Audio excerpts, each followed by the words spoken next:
ഫ്രാൻസിൽ പ്രതിപക്ഷം കൊണ്ടുവരുന്ന അവിശ്വാസ പ്രമേയം പാസായി. 331 വോട്ടുകൾ നേടിയാണ് അവിശ്വാസ പ്രമേയം പാസായത്. പ്രധാനമന്ത്രി മിഷേൽ ബേർണിയർ ഉടൻ രാജി സമർപ്പിക്കും. ഇടതുപക്ഷവും തീവ്ര വലതുപക്ഷവും ചേർന്നാണ് അവിശ്വാസ പ്രമേയം കൊണ്ടുവന്നത്.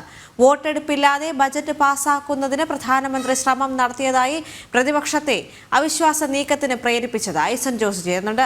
ഐസൻ, ഇപ്പോൾ ഫ്രാൻസിൽ രാഷ്ട്രീയ അരക്ഷിതാവസ്ഥയാണ് ഉണ്ടായിരിക്കുന്നത്.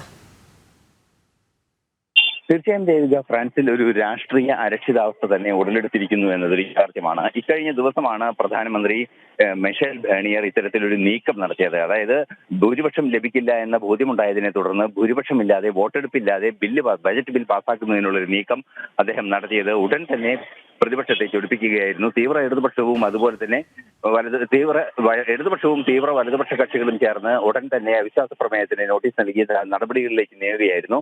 തുടർന്ന് ഇന്നലെ അവിശ്വാസ പ്രമേയം ചർച്ചയ്ക്കെടുക്കുകയും ചെയ്തു. അവിശ്വാസ പ്രമേയം ചർച്ചയ്ക്കെടുത്തതോടെ പൂർണ്ണമായും പരാജയപ്പെടുന്ന ഒരു സാഹചര്യമായിരുന്നു പാർലമെന്റിൽ ഉണ്ടായത്. സ്വാഭാവികമായും 289 വോട്ടുകൾ നേടിയാൽ വിജയിക്കാവുന്ന അവിശ്വാസ പ്രമേയം 331 വോട്ടുകൾ നേടിയാണ് വിജയിച്ചത് എന്നത് തന്നെ ശക്തമായ ഒരു വികാരം നിലനിൽക്കുന്നു എന്നതിന്റെ യാഥാർത്ഥ്യമായാണ് കണക്കാക്കപ്പെടുന്നത്.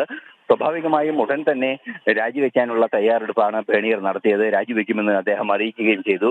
കാവൽ മന്ത്രിസഭയായി ഇപ്പോൾ തുടരുകയാണ് അദ്ദേഹം. അല്പസമയത്തിനകം അല്ലെങ്കിൽ ഇപ്പോൾ ഏതാനും മണിക്കൂറുകൾക്കകം പ്രസിഡന്റ് തിരിച്ചെത്തും. അതായത് എമാനുവൽ മാക്രോൺ ഫ്രാൻസിൽ തിരിച്ചെത്തും. അതിനുശേഷം തുടർ നടപടികൾ ഉണ്ടായേക്കുമെന്ന സൂചനയാണ് പുറത്തുവരുന്നത്. നിലവിലെ സാഹചര്യത്തിൽ ശക്തമായൊരു രാഷ്ട്രീയ അരക്ഷിതാവസ്ഥ ഫ്രാൻസിൽ നിലനിൽക്കുന്നു എന്നതൊരു യാഥാർത്ഥ്യം തന്നെയാണ്.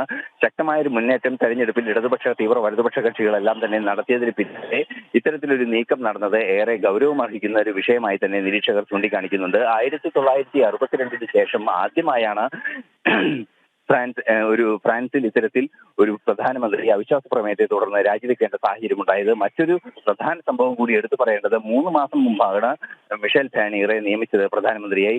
നിയമനം നടന്ന് 3 മാസത്തിനകം രാജിവെക്കേണ്ടി വന്ന ഒരു സാഹചര്യമുണ്ടായ ഏറ്റവും കുറഞ്ഞ കാലം അധികാരത്തിൽ തുടർന്ന പ്രധാനമന്ത്രി കൂടിയാണ് മിഷേൽ ബേർണിയർ എന്നതാണ് ഏറെ കൗതുകകരവും അതുപോലെ തന്നെ രാഷ്ട്രീയ പ്രാധാന്യവും ഉള്ളതുമായ ഒരു വിഷയം. ദേവിക. ശരി.